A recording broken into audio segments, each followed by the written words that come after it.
Nay nangutana, asa man daw gikan ang pagtuo o devotion sa Divine Mercy?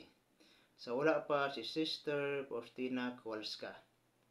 Siya ni Megsoon. Sa wala pa ang ministry o grupo sa Divine Mercy, anaa na dayan sa Biblia ang maong pagtulunan. Asa man? Di ba? Sa panahon nga gilansang si Kristo sa cross, dunay usa ka sundalo nga midunggab kang Kristo nga mao si San Longinos. Usa ka Romanong sundalo, usa ka pagano, akong asa sa pagdunggab niya kang Kristo ay ang mata. Apan pagtalsik sa dugo ni Kristo nga gikan siyang kasing-kasing, naulian ang mata ni Longinos o nakita kini pagbalik. So milagro sa atong Ginoo diha sa paglansang kaniya sa cross. So asa man gikuha dito ang Divine Mercy? Ang Divine Mercy megsoon, kuno na ito makita nga dunay rays, no, nga kulay puti o kulay pula. So ang kulay puti reflect kini sa tubig nga miagas gikan sa dugan ni Kristo, gikan sa kasing-kasing ni Kristo, nga maoy simbolo sa atong pagbunyag sa tubig aron kita mahimong bag-ong magpakatawo pag-usab gikan sa atong pagkamakasala, magpakatawo pag-usab diya sa ato ang bunyag.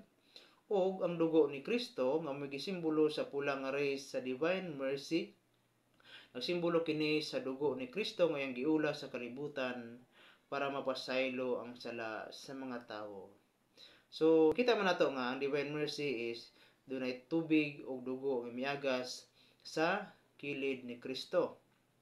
So ang dugo o tubig nga miagas sa kilid ni Kristo makita usab nato diha sa Santos nga Misa nga kanang sa offertory. So iba mo halad ta og water and wine. So kinahanglan gyud dunay wine, simbolo sa dugo ni Kristo, ug dunay water nga simbolo sa tubig nga miagas gikan pod sa kasing-kasing ni Kristo. So Divine Mercy megsuon makita nato diha panahon sa paghatag og kaluoy ni Kristo ngadto sa kusundalo nga si San Longinos. Nga kung asa tungod sa pagtalsik sa dugo siyang mata, dito siya na convert as a Catholic Christian. So asa man po dito ang lain pang pasabot sa Divine Mercy.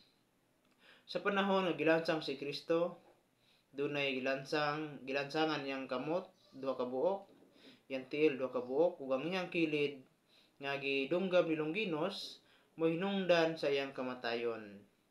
Tungod kay diya siya kamatayon ni Kristo, giluwas kita niya gikan sa atong mga sala. Gibayaran ni Kristo ang atong sala diya sa cross. Ug siya namatay. Ug sa namatay si Kristo, namatay usab kita gikan sa pagkamakasala. Ug sa pagabanhaw ni Kristo, nabanhaw usab kita ug nakaangkon og bawang kinabuhi uban sa kabanhawan ni Kristo.